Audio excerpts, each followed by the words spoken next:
顾延州那个牺牲战友的遗孀苏静柔，患有重度惊恐障碍，听不得一点重话，受不得半点刺激。为了报恩，顾延州把她接进了我们的婚房。苏静柔住进来后，顾延州便在这个家里立了规矩，一切以苏静柔的情绪为先，禁止出现鲜艳的颜色，禁止大声说话。你疯了！他把我的限量香水倒进马桶，剪碎我昂贵的礼服，我都得陪着笑脸说没关系。甚至他嫌客房朝向不好，要我把主卧腾出来，我也二话没说搬进了书房。直到昨天，他提出顾延州是有妇之夫，他住在这里名不正言不顺，会让人说闲话，除非我们离婚。婉婉，你也知道当年老战友是为了救我才没的。苏静柔现在精神状态这么差，受不得流言蜚语，反正就是领个证的事儿，我们先把手续办了，让她安心养病，好不好？顾延州蹲在我面前，握着我的手，语气极尽温柔。我怔了一下，随即扯起嘴角，淡淡道：好。顾延州眼里的愧疚瞬间化作惊喜，用力抱紧我。谢谢你，婉婉，你真是太懂事了。我发誓，以后加倍对你好。我垂眸掩去眼底的情绪，等顾延州满心欢喜地去给苏静柔报喜。我拿出手机，点开房产中介发来的微信：林小姐，新房东那边催得急，问您这周末能不能腾房。3天后回完消息，我嘴角的假笑彻底消失，转身拉开衣柜，开始收拾行李。这套住了5年的房子，再也没有值得我留恋的东西。这时，苏静柔带着2个装修工人走了进来，她穿着我的真丝睡袍，脸色红润，哪里还有半点惊恐发作的样子。她指着客厅那盏巨大的水晶吊灯说：把这个拆了扔掉，太刺眼了，我看着头晕。2个工人立刻架起梯子，原本干净的地板瞬间落满了灰尘。我面无表情地看着那盏灯，那是结婚时我爸特意从国外拍回来送我的嫁妆，价值连城。这房子也是我的婚前财产。顾延州虽然现在生意做得不错，但当年退伍转业一穷二白，我爸怕我受委屈，不仅陪嫁了房子，还给了他不菲的启动资金。苏静柔瞥见我，笑着解释：嫂子，既然都要离婚了，你应该不介意我把家里的风格换一换吧？这灯太浮夸了，不适合养病。我沉默着没有接话。顾延州推着行李箱从主卧出来，看见这一幕，脸色变了变，下意识看向我。苏静柔还在指挥：动作快点儿，要是砸坏了地板，算你们的。顾延州走过来，安抚地揽住我的肩。柔柔。苏静柔回头，一脸无辜：延收哥，我订了一盏中式西华灯，光线柔和，医生说对我的病有好处。顾延州眼底的挣扎只持续了1秒，随后他对苏静柔温声道：听你的，身体最重要。刚才那脸尴尬荡然无存，取而代之的是对恩人遗孀的无限纵容。好，那我让他们搞快点，免得耽误嫂子收拾东西。苏静柔得意地扬起下巴，指挥工人：直接剪线吧，别磨蹭。工人闻言，大力拉扯着水晶灯，璀璨的水晶坠落下来，砸在地板上，碎成一地残渣。我刚想开口，手心忽然一紧，顾延州眉头紧锁，对我无声地摇了摇头。他把我拉到阳台，压低声音说：柔柔就是太缺乏安全感了，她也是苦命人，你别跟她一般见识。这灯碎了就碎了，回头我再给你买个更贵的，等你搬进新公寓给你装上。我看着地上的碎片，冷笑一声，抽出自己的手：不用了。顾延州愣了一下，耐着性子问：生气了？他叹了口气，伸手想摸我的脸。我知道这灯是你爸送的，但他老人家已经走了这么多年了，死物哪有人重要？等你过阵子搬回来，咱们再重新装修一遍，全按你的喜好来，行不行？我语气平静：你就这么笃定我会搬回来？顾延州笑了，眉眼间尽是自信，弯腰平视着我：我不在这儿，你能去哪里？再说了，你舍得我？是啊，以前哪怕吵得再凶，我离家出走也从不超过24小时。顾延州和我一样，父母走得早，这世上我们曾是彼此唯一的亲人。他知道我心软，只要他肯低头哄2句，我就会乖乖回家。然后他会给我煮一碗热腾腾的阳春面，我胃寒吃不得油腻。阳春面是我爸在世时常给我做的夜宵，每次吃面前，我都会在心里默默念叨爸爸。但这半年，阳春面再也没出现过。回到家，苏静柔甚至强势地要求我把书房里父亲留下的字画收起来。这些水墨画黑漆漆的，挂在墙上像灵堂一样，我看着害怕。我不同意，他就捂着胸口倒在地上大喘气，脸色紫胀。送去医院抢救回来后，他拉着顾延州的手哭诉，说我是故意想害死他。顾延州脸色铁青，第一次冲我发了火：就算你不喜欢柔柔，也没必要拿这种阴间东西吓唬他。老战友临终前就把他托付给我了，他要是出事，我怎么跟九泉之下的恩人交代？你什么时候变得这么恶毒了？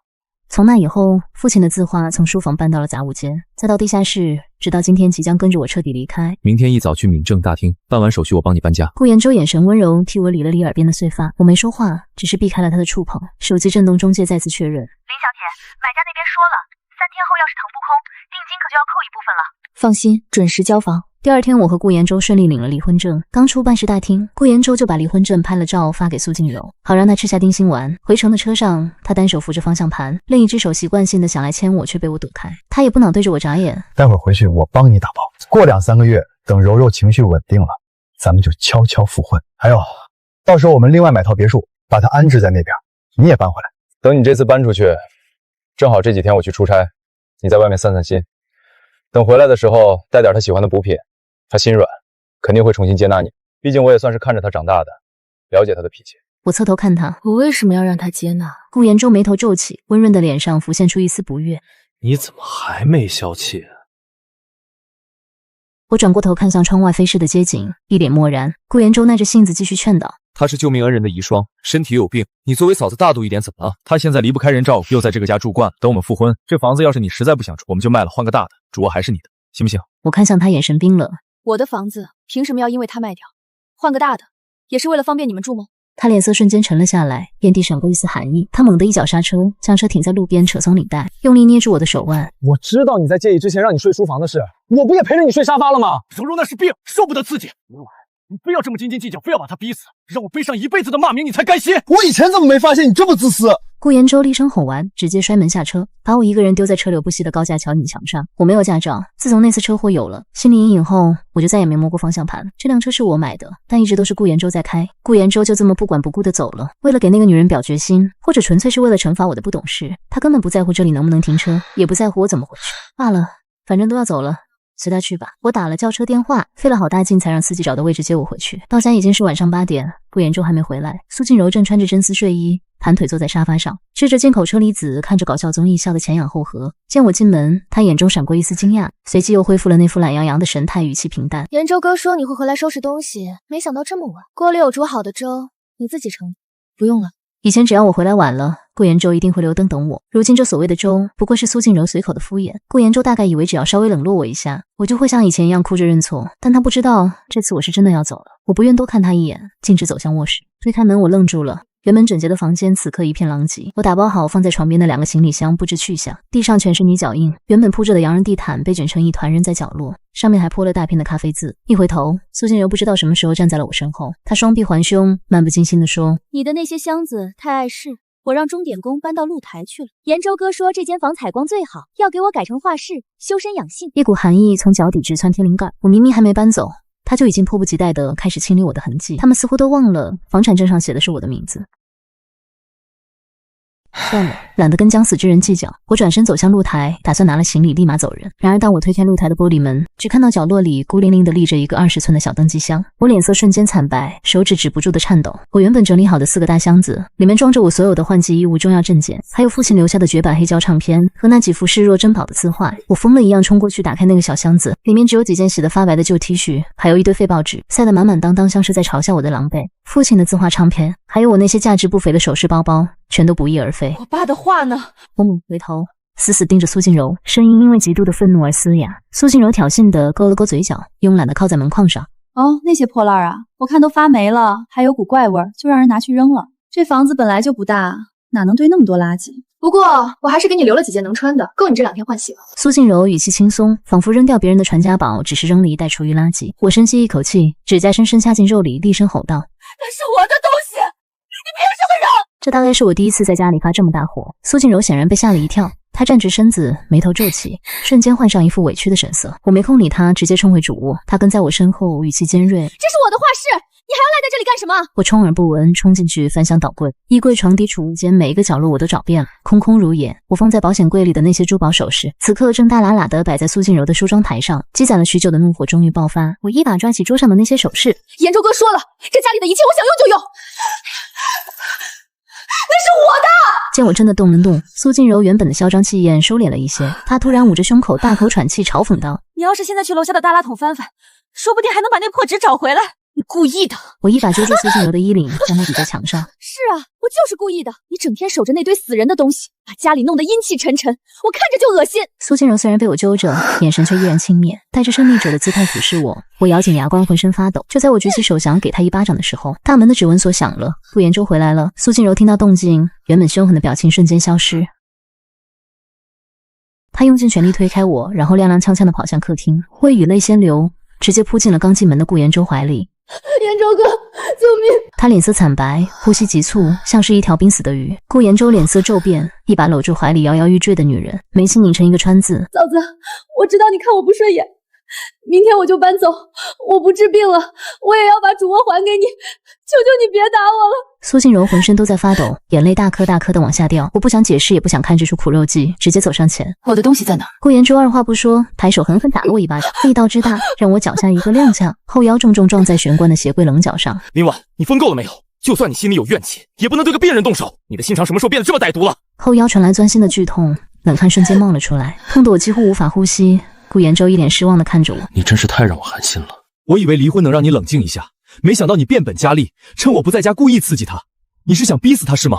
苏静柔听到顾言舟的怒吼哭声，顿时更大了，整个人抽搐着倒在地上，手指死死抠着地板，像是哮喘发作般大口喘气。顾言舟脸色铁青，看都没看我一眼，蹲下身将苏静柔抱在怀里，轻拍她的后背顺气。言舟哥，我好难受，我是不是要死了？我强忍着腰部的剧痛，冷汗浸湿了后背，咬牙切齿地问：花在哪儿？顾言舟猛地抬头，眼底一片猩红，抬手一把推向门口。滚！林婉，要是柔柔有个三长两短，我绝不放过你！我重心不稳，直接跌坐在门外的地垫上，腰上加剧，痛得我眼前发黑。还没等我爬起来，大门砰的一声在我面前重重关上，隔着门板，我听见顾言舟焦急的吼声。我死死盯着紧闭的大门，心脏像是被人剜去一块，空荡荡的漏着风。那一刻，我是真的死心了。想起苏静柔的话，我顾不得身上的剧痛，跌跌撞撞地冲进垃圾房。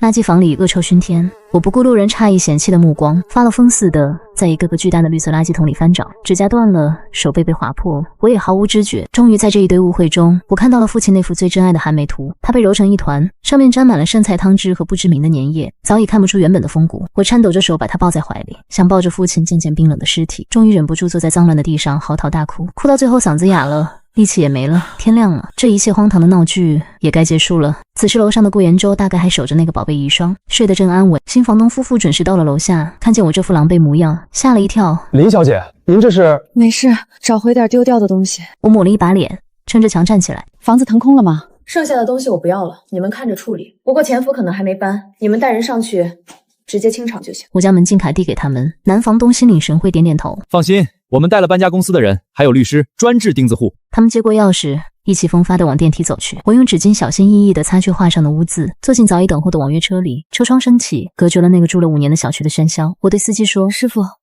去机场。”新房东上楼的时候，顾言舟和苏静柔还没起，因为主卧被苏静柔霸占，书房又被我锁了。顾言舟在客厅沙发上凑合了一宿，听到门锁转动的声音，他还以为是我回来低头认错了，迷迷糊糊地翻了个身，习惯性地喊：“婉婉，给我倒杯水。”无人应答，紧接着是一阵杂乱且沉重的脚步声。顾言舟不耐烦地睁开眼，刚想发火，却看到几个穿着制服的陌生壮汉正站在客厅中央，对着房子指指点点。这玄关太窄了，得砸了重做。沙发也扔了吧，款式太老气。顾言舟瞬间清醒，猛地坐起来，怒不可遏地冲上去吼道：“你们是谁？给我滚出去！这是我家！”带头的男房东瞥了他一眼，慢条斯理地从公文包里掏出一份文件，直接甩在顾言舟面前的茶几上。报警？好啊，我们刚全款买了这套房，手续齐全。倒是你私闯民宅，你去查查法律。林女士上周就把房子过户给我们了。男房东一挥手，身后的保镖立刻向前逼近一步，压迫感十足，声音洪亮：“现在，立刻，马上，给我滚出去！”顾言舟看着购房合同上我的签名，瞳孔骤缩，整个人如遭雷击，僵在原地。苏静柔被外面的吵闹声惊醒，裹着那件属于我的真丝睡袍，揉着眼睛从主卧出来。言舟哥，怎么这么吵啊？是不是嫂子回来了？柔柔，回房间去。顾言舟脸色惨白，下意识想挡住苏静柔，苏静柔却好奇地凑过来，看见那份合同，瞳孔骤然紧缩，她一把抢过合同，尖叫道：“他竟然真的把房子卖了！昨天我不过是扔了他几张破画，他就要把咱们赶尽杀绝！”顾言舟被这句话刺痛，猛地将手里的合同撕得粉碎，他把碎纸狠狠摔在中介脸上，脖子上青筋暴起。拿张废纸忽悠谁呢？林婉呢？让他滚出来见我！苏静柔也跟着帮腔：“就是，这房子也有言舟哥的一半，他凭什么私自卖掉？这合同无效。”男房东夫妇对视一眼，露出一副果然如此的表情。中介冷笑一声，拍了拍身上的纸屑：“撕毁合同也没用，房主局都有备案。还有苏小姐是吧？请注意你的言辞。”顾言舟像是一头被激怒的狮子，护在苏静柔身前：“我说了，这是我们的家，谁也别想赶我们走。”在他看来，只要他不点头，这房子就永远是他的避风港。男房东显然没了耐心，朝身后的保镖挥了挥手，他指着顾言舟的鼻子，声音洪亮：“你去查查法律。林女士上周就把房子过户给我们了，现在，立刻，马上给我滚出去！保镖向前逼近，一步压迫感十足。顾延舟被这阵仗吓得退了一步，将苏静柔护得更紧。直到此刻，他才恍惚意识到，我是真的把房子卖了，没有留一丝余地。苏静柔抓着他的胳膊，带着哭腔喊：“延舟哥，他们仗势欺人！”顾延舟原本慌乱的眼神瞬间变得狠厉，他梗着脖子吼道：“不可能！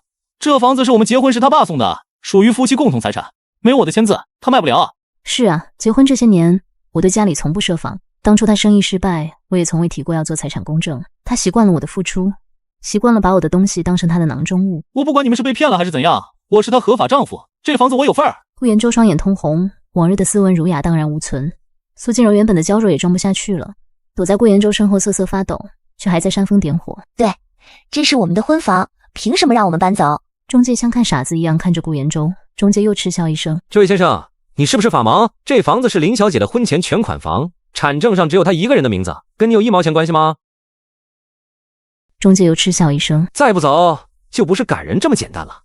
非法侵占他人住宅，够你进去蹲几天的。”中介的话像一记响亮的耳光，狠狠抽在顾延舟脸上。他张了张嘴，却发不出声音。当初结婚，我怕伤他自尊，特意没提家名字的事。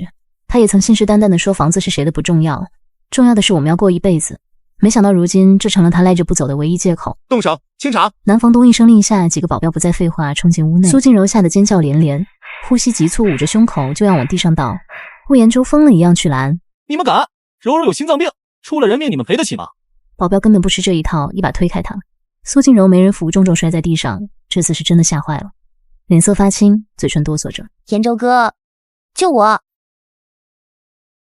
保镖动作利落地冲进各个房间。“那是我的限量款包包，别碰！”苏静柔哭喊着要去抢。“那是我的电脑！”顾延舟也冲上去阻拦。混乱中，苏静柔被保镖不小心撞了一下，额头磕在茶几角上，瞬间鼓起一个大包。顾延舟目眦欲裂，冲过去抱起苏静柔：“柔柔，你怎么样？”看着怀里女人痛苦的模样，顾延舟心如刀绞。他说过要替恩人照顾好苏静柔一辈子，这些年他赚的钱大半都贴补给了苏静柔。家里的开销全靠我的工资和积蓄，他总说柔柔身体不好，没法工作，我这点钱给她看病都不够。咱们是夫妻，你的钱就是我的钱，别分那么清。在苏静柔面前，他永远是那个无所不能的守护神，但这层遮羞布今天被彻底撕碎了。保镖像是扔垃圾一样，将几个编织袋连同他们2个人一起扔出了大门。顾延舟抱着瘫软在地的苏静柔，急得眼眶通红。柔柔，你怎么了？别吓我！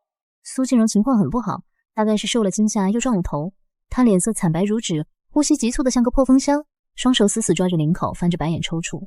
她那只还没卸掉美甲的手，颤巍巍地指着紧闭的大门。延舟哥，家，那是我们的家。苏静柔声音破碎，带着哭腔。顾延舟一边用袖子擦去苏静柔额头渗出的冷汗，一边咬牙切齿地发誓：“我知道，你放心，那房子跑不了。等我找到林婉那个毒妇，一定让她跪着求我们回去。”苏静柔的抽搐越来越剧烈，喉咙里发出咯咯的窒息声，在这空荡的楼道里显得格外瘆人。顾延舟彻底慌了神，一把抱起他就往电梯冲。“别怕，我马上带你去医院，坚持住！”顾延舟满头大汗，抱着苏静柔跌跌撞撞冲出单元楼。他下意识地去摸口袋里的车钥匙，却摸了个空，这才想起来那是林婉的车，车钥匙早就被我收走了。该死！顾延舟低咒一声，抱着苏静柔往小区门口狂奔。就在这时，他眼角的余光扫到一辆正准备驶离的网约车，透过后车窗，他看见了一张熟悉的侧脸，是我。顾延舟猛地瞪大眼睛，像是看见了救命稻草，又像是看见了杀父仇人。他抱着苏静柔发疯一样朝着我的车冲过来。我透过后视镜看着那个狼狈奔跑的男人，眼神毫无波澜。我对司机说：“师傅加速。”司机愣了一下，看了一眼后视镜里那个抱着人狂追的疯子，一脚油门踩了下去。顾延舟见车子提速，急得眼珠子都不瞪出来了。“林婉，你把车停下，你要是敢走，这辈子都别想复婚，你听见没有？柔柔快不行了，你有没有人性啊？”我冷笑一声，隔着玻璃冷冷地注视着他。那个曾经高傲体面，永远一副说教姿态的顾延舟，此刻跑得像条丧家之犬，身上扣子崩开了，头发被风吹得乱七八糟，脸上满是汗水和狰狞。车子绝尘而去，顾延舟的双腿终究跑不过4个轮子，他气喘吁吁地停在路边，看着消失在转角的车尾灯，气得浑身发抖，一张脸涨成了猪肝色。我在后视镜里收回目光，戴上降噪耳机。复婚，哪怕全世界男人死光了，我也不会再看垃圾一眼。刚才那一幕简直比任何电影都让我身心舒畅。顾延州追不上车，怀里的苏金柔已经快没动静了。周围看热闹的人越来越多，有人拿出手机对着他指指点点。顾延州这才反应过来，像头被激怒的野兽，滚！冲着路人吼了一嗓子，然后拦下一辆出租车，火急火燎地去了最近的医院。到了急诊，苏静柔直接被推进了抢救室，因为本身就有基础病，加上这次撞击引发了严重的应激反应，情况很危急。顾延州瘫坐在抢救室外的长椅上，颤抖着手掏出手机给我打电话。他不知道的是那张旧电话卡，早在上车的那一刻就被我掰断，扔进了下水道。听筒里一遍遍传来冰冷的“您拨打的用户已关机”。顾延州气得差点把手机捏碎。他点开微信，发了疯似的给我发语音，全是恶毒的咒骂，一个个红色的感叹号并没有让他清醒，反而让他更加暴躁。他在走廊里来回踱步，像只困兽，嘴里不停地骂骂咧咧。林婉，你够狠！柔柔要是出事，我要你偿命！躲！我看你能躲到哪儿去！直到夜幕降临，抢救室的灯终于灭了，医生拿着单子走出来，神色凝重。病人有严重的惊恐障碍，并发心衰，加上头部受到撞击，虽然抢救过来了，但后续需要进 ICU 观察，还要用最好的进口药维持生命体征。顾延州猛地站起来，抓住医生的手。哟，都用最好的，只要能救他，花多少钱都行。医生递给他一张缴费单。行，那你去缴费吧，预缴5万。顾延州二话没说，抓着单子就冲向收费处。他掏出钱包，把里面所有的银行卡都抽了出来。余额不足，这张也不行。然而现实给了他狠狠一记耳光。收费员面无表情地把卡一张张退回来。顾延州额头上冷汗直冒，手都在哆嗦。不可能，怎么会没钱？你再试试这张。那是苏静柔的卡。顾延州愣住了，余额为0。这时候他才恍然记起苏静柔没有工作，没有收入，这2年他的吃穿用度、看病吃药花的每一分钱都是从我的副卡里划走的，而我的副卡早在离婚那天就被我停掉了。至于他自己的工资卡，早就透支给了苏静柔买那些所谓的奢侈品来安抚情绪。离开了我，他竟然连5万块救命钱都拿不出来。顾延州崩溃地抓着头发，蹲在收费窗口前大哭。周围的人像看怪物一样看着他。走投无路之下，他又拿起了手机。这一次他没有拨那个关机的号码，而是凭借记忆拨通了我早已换掉，只告诉过极少数人的私人号码，那是当年为了谈生意般的他偶然记下的。我在候机大厅的贵宾室里看着那个陌生的来电，轻轻挑了挑眉，没想到他还能记得这个号。我抿了一口咖啡，慢条斯理的接通。林婉，你这个贱人，你终于肯接电话了。顾延州歇斯底里的咆哮声瞬间炸响，我把手机拿远了一些，语气淡漠。有事？你在哪儿？马上滚过来送钱，不然这婚我不离了。之前的离婚协议作废。我差点笑出声来。都到了这步田地，他竟然还能用这种颐指气使的口气跟我说话。明明像条丧家犬一样乞讨的是他，却还端着主人的架子。顾延州，你是不是脑子坏了？我毫不留情地嘲讽道。离婚证都领了，你说作废就作废，法律是你家定的。我在机场马上飞国外，我故意报出位置，因为我知道他现在寸步难行。苏静柔还躺在 ICU 里等着钱续命，他要是敢走，那就是把他的恩人往火坑里推。电话那头沉默了几秒，随后传来顾延州沉重的喘息声，那是极度愤怒后的强行压抑。钱，把我的钱还给我！你的钱？我轻笑一声，像是听到了什么笑话。你哪来的钱？这些年，他那个破公司一直半死不活，全靠我的人脉和资金吊着。他的工资还不够苏静柔买2个包。这些年家里开销不都是我在管吗？我也没少往家里拿钱吧。他声音虚了几分，却还在强词夺理。我冷冷打断他：顾总做人要点脸，那点钱还不够。你那个好妹妹吃补品的，没什么事。我挂了还要登机。对了，要是苏小姐挺不过去，记得替我送个花圈。这句话成了压垮骆驼的最后一根稻草。顾延州彻底崩了。刚才还强硬的语气瞬间软了下来，带着一丝令人作呕的乞求和颤抖。婉，你别挂，我错了，我刚才太急了，我不跟你吵了。柔柔真的快不行了，医生说没钱就停药，那是条人命啊！看在夫妻一场的情分上，你先借我5万，不10万，只要你把钱打过来，我什么都依你。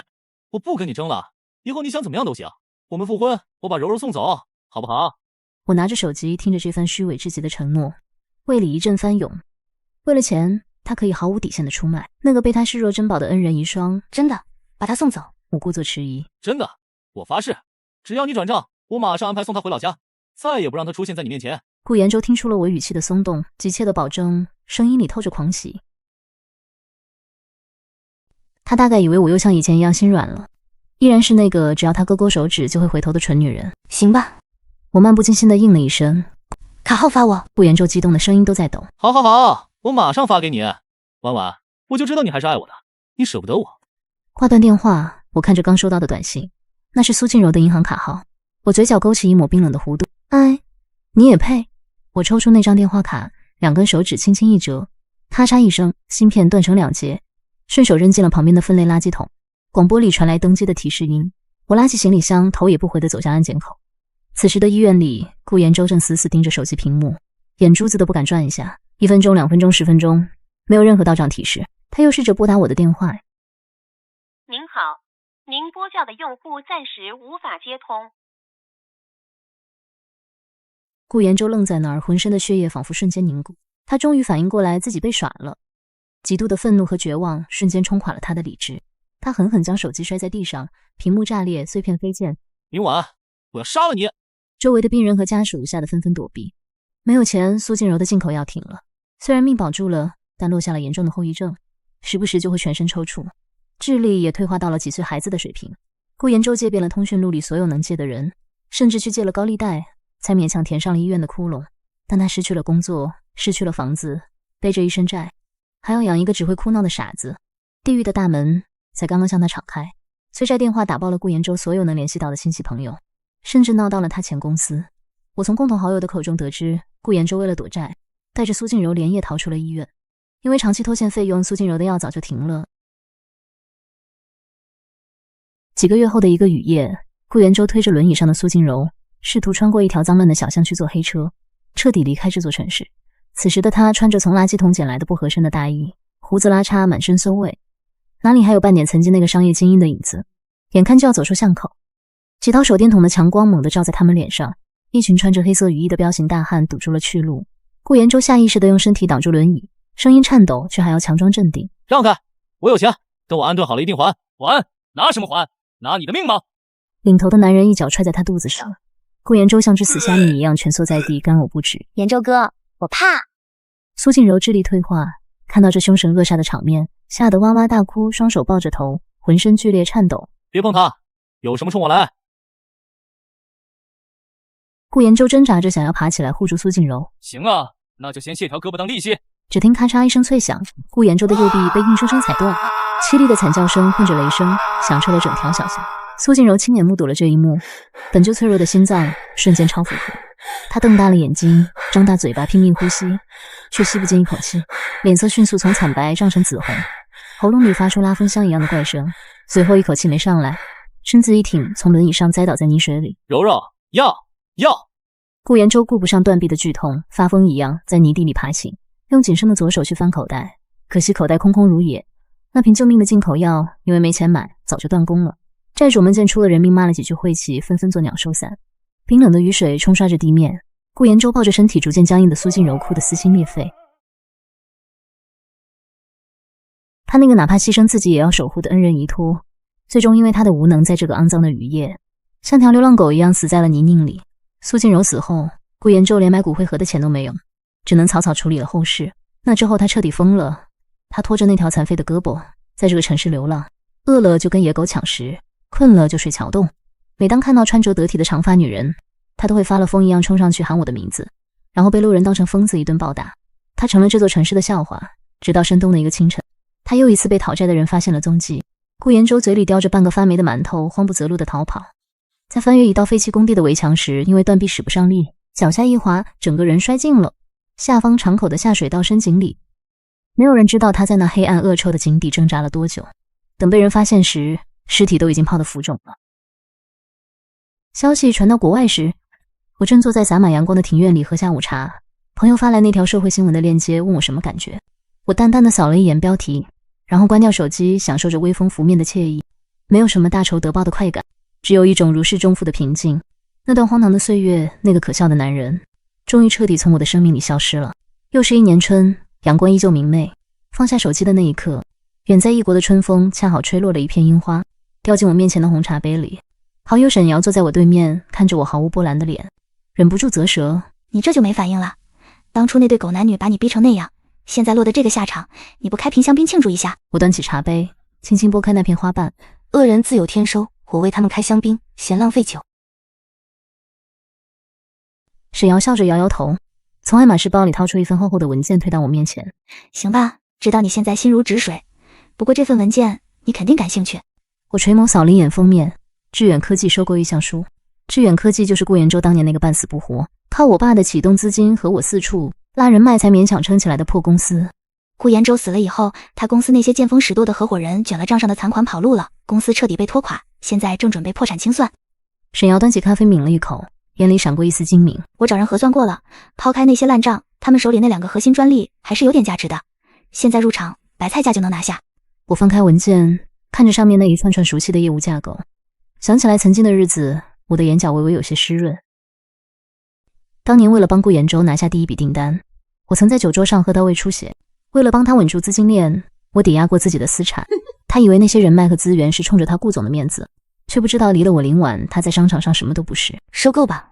我从包里拿出一支钢笔，利落的在最后一页签上自己的名字，以我名下那家风投机构的名义出面，动作要快，连同当年我爸投进去的底子，连本带利，我要全部收回来。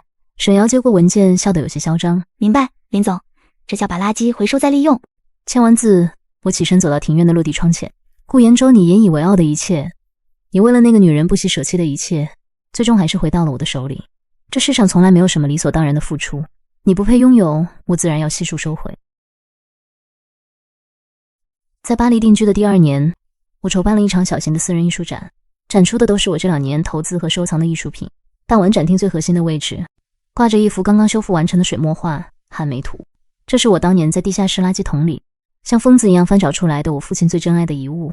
那晚的雨水和污渍几乎毁了它。我花了整整2年时间，重金聘请了欧洲顶级的古画修复大师，才勉强让它恢复了昔日的7成风骨。虽然纸张上还能隐约看到岁月和折损的痕迹，但那股傲骨凌霜的意境却比从前更甚。就像现在的我，这幅画很有力量。一个低沉醇厚的男声在我身后响起。我回过头，看到一个穿着深灰色高定西装的男人正专注地凝视着《寒梅图》。他身形挺拔，眉眼深邃，举手投足间带着上位者独有的从容与金贵。霍廷，欧洲华人商会的主席，也是我这2年在风投圈结识的最重要、最难搞的合作伙伴。霍总也懂水墨画。我端着香槟客气地打了个招呼。霍廷转过头，深邃的目光落在我身上。我微微一怔，不懂画，但我懂画里的人。梅花香自苦寒来，林总，这幅画很像你。过去的1年里，我和霍廷在商场上交手过几次。他行事雷厉风行，甚至有些冷酷，但在利益分配上却有着绝对的契约精神和底线。这是我第一次听到他用这种略带感性的语气跟我说话。这是我父亲的遗物。我看着画，语气平静。他曾经被人当成垃圾扔掉过。霍廷没有问是谁扔的，也没有问为什么，他只是微微颔首，语气郑重。那是扔他的人眼盲心瞎，真正的明珠，哪怕蒙尘，也终会被懂得它价值的人妥善珍藏。他的眼神太过坦荡，坦荡到让我有种被彻底看穿却又被小心护住的错觉。我垂下眼帘，掩去那一丝不自然。谢谢霍总的夸奖，照顾不周，您随意。我转身想去招呼其他客人，霍廷却叫住了我。林婉。他没有叫我林总，而是叫了我的名字。明天周末有空一起吃个饭吗？我知道唐人街有一家新开的面馆，味道很正宗。我没有拒绝霍廷的邀约。经历了顾衍周之后，我以为自己早就失去了对男人的信任和期待。但霍廷不同，他不需要依附我，也不会用虚伪的道德绑架我。我们是势均力敌的成年人。那家面馆在一条幽静的巷子里，店面不大，但干净整洁。霍廷把一份菜单推到我面前。听说你胃寒，平时饮食偏清淡，看看想吃什么。我扫了一眼菜单，目光在某一行停顿了片刻，随即点了一份阳春面。热气腾腾的面条端上来时，清汤白面点缀着几粒葱花。雾气氤氲中，我突然想起了顾延周，想起了他曾因为苏静柔的一句闻不得面汤味，就理直气壮地夺走了我唯一的夜宵和念想。想起了我在生日那天独自咽下的那碗冰冷的泡面。怎么不吃？不合胃口？霍廷敏锐地察觉到了我情绪的波动，眉头微皱。我摇了摇头，拿起筷子，挑起一筷子面送入口中。汤底鲜亮，面条劲道，很好吃。我由衷地说。霍廷紧绷的肩膀放松下来，嘴角勾起一抹清浅的笑意。你喜欢就好。这家店的老板是我一个朋友，以后你想吃，随时可以来。如果不想出门，我也可以学着做。他看着我，眼神依然是那种不动声色的深邃，却带着不容忽视的侵略性和坚定。林婉，过去的事情我不参与，但你的未来，我希望每一碗热面都能吃得安稳。他没有提任何人的名字，就用最简单的一句话，抚平了我心底最后一道隐秘的疤痕。我放下筷子，迎上他的目光。霍婷，我结过婚，脾气也不算好，一旦翻脸，绝不留情。正好。霍婷眼底的笑意加深。我这个人一向护短，且绝不背叛。窗外巴黎的阳光透过玻璃洒在桌面上，温暖而明亮。我忽然觉得这碗阳春面比我记忆里的还要好吃。3年后，国内的深秋，我穿着一袭黑色风衣，捧着一束洁白的白菊，拾级而上，来到了父亲的墓前。这是我出国后第一次回国。收购的致远科技已经被彻底重组，并入了我名下的投资集团。曾经那个在顾延州手里乌烟瘴气的地方，如今已经焕然一新，创造着远超当年的利润。我把花轻轻放在墓碑前，伸手擦了擦照片上父亲温和的笑脸。爸，我回来看您了。您的画我修好了，公司我也拿回来了，那些欺负过我的人也得到了他们应有的报应。我深吸了一口山间清冷的空气，内心前所未有的宁静。曾经的愤怒、不甘、委屈，早就在时光的冲刷和事业的忙碌中烟消云散。我不恨顾延州了，因为恨也需要感情，而他早就不配占用我一丝一毫的情绪。他只是我人生道路上踩过的一块令人作呕的污泥。擦干鞋底，我依然要大步向前。身后传来沉稳的脚步声，一件带着体温的羊绒大衣披在了我的肩上，驱散了深秋的寒意。霍婷与我并肩而立，对着墓碑深深鞠了一躬。伯父，您放心，婉婉现在很好。他的声音低沉而有力，带着安抚人心的力量。以后我会照顾好她。我侧头看着他手被他宽厚温暖的手掌紧紧包裹住，他的无名指上戴着和我同款的铂金婚戒。走吧，晚上的飞机回巴黎，画廊那边还有一个新展要准备。我反握住他的手，轻声说道。霍婷替我拢了拢大衣的领口，眼神温柔。我们转身并肩走下长长的阶梯，山风吹过，卷起几片枯黄的落叶，打着雪粒落在来时的路上。我没有回头，因为我知道无论前方是怎样的风景，我的余生都将由我自己掌控，再也没有人能让我委曲求全。又是一年秋，天高海阔，前路光明。回到巴黎的第2个月，致远科技的重组彻底收尾，被我正式更名为长风。沈瑶踩着10厘米的高跟鞋走进我的办公室，将一份跨国法务文件啪地扔在我的办公桌上，嘴角挑起一抹冷笑。林总，当年卷了顾延州公司账面残款跑路的那个前合伙人王健有下落了。我敲击键盘的手指微微一顿，抬起眼眸。哦，他跑到欧洲来了，可不是吗？沈阳拉开椅子坐下，语气里满是嘲弄。这孙子当年卷了几百万跑到国外，这2年挥霍的差不多了，现在弄了个什么元宇宙的空壳项目，正到处招摇撞骗拉风头呢。冤家路窄，他的企划书昨晚刚好递到了我们集团的投资部。我拿过那份文件，随手翻了2页，上面那些华而不实的包装词汇，简直和当年的顾延州如出一辙。他不知道这家风投背后的老板是我。我淡淡的问。我们并购致远用的是离岸公司的壳，他那种级别的混子哪里查得到您的底细？沈瑶跃跃欲试。林总，要不要我直接让法务部报警抓人？那笔钱虽然对我们现在来说不算什么，但绝不能便宜了这种人渣。我合上文件钢笔，在指尖转了一圈，目光微冷。报警太便宜他了，既然他这么想拉投资，那我们就陪他玩玩。我按下内线电话，通知投资部，明天下午我亲自见见这位王总。第2天下午，当王健西装革履，满脸堆笑地推开会议室大门时，脸上的表情在看清我的那一刻，瞬间僵硬成了滑稽的惊恐。林婉，他像见了鬼一样后退了2步，手里的公文包差点掉在地上。我坐在宽大的真皮椅里，双手交叠，似笑非笑地看着他。王总，好久不见，怎么看到我这位昔日的老板娘，连话都不会说了？你怎么会在这里？这家风投公司。他语无伦次，额头上冷汗直冒，显然已经意识到了什么。我没有理会他的慌乱，直接将他的企划书扔在桌上，发出沉闷的声响。当年你趁着顾延州焦头烂额，卷走了致远最后的救命钱，间接把他推上了绝路。我其实一点也不关心他的死活，但你千不该万不该，不该动我爸当年砸进致远的那笔启动资金。我站起身，高跟鞋踩在厚重的地毯上，一步步走向他，声音冷得像淬了冰。王健，商业欺诈加上职务侵占，涉案金额足够你在里面蹲上10年。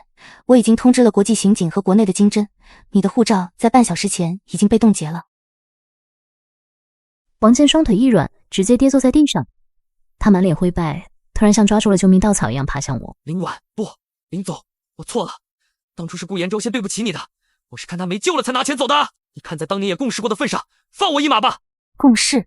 我居高临下的看着他，仿佛在看一团不可回收的垃圾。你也配？会议室的门被推开，一名穿着制服的欧洲警察在集团法务的陪同下走了进来。我点了点头，重新坐回椅子上，看着王健被戴上手铐拖走。那鬼哭狼嚎的求饶声被彻底隔绝在门外，会议室里重新恢复了宁静。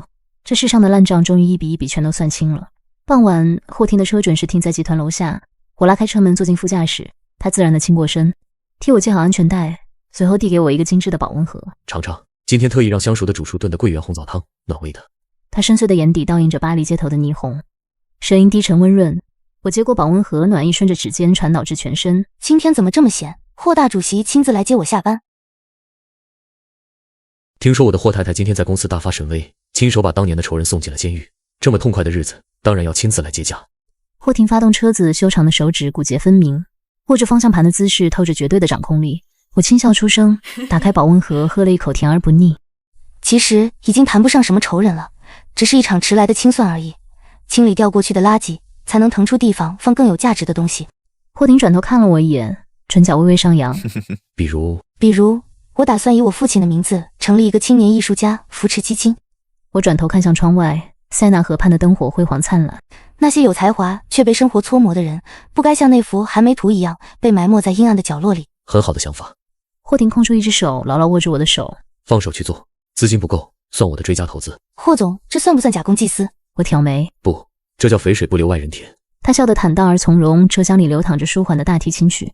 我靠在椅背上，看着身旁这个成熟、稳重且无条件支持我的男人，心底最后的一丝防备也彻底消融。曾经那个在深夜里因为一碗阳春面而委曲求全的林婉，早就死在了那个冰冷的婚房里。如今坐在这里的是长丰资本的掌舵人，是霍廷势均力敌的伴侣。车子驶入林荫大道前方的路灯一盏盏亮起，将漫长的黑夜照得亮如白昼。我回握住霍廷的手，十指紧扣，风霜尽退，余生皆是坦途。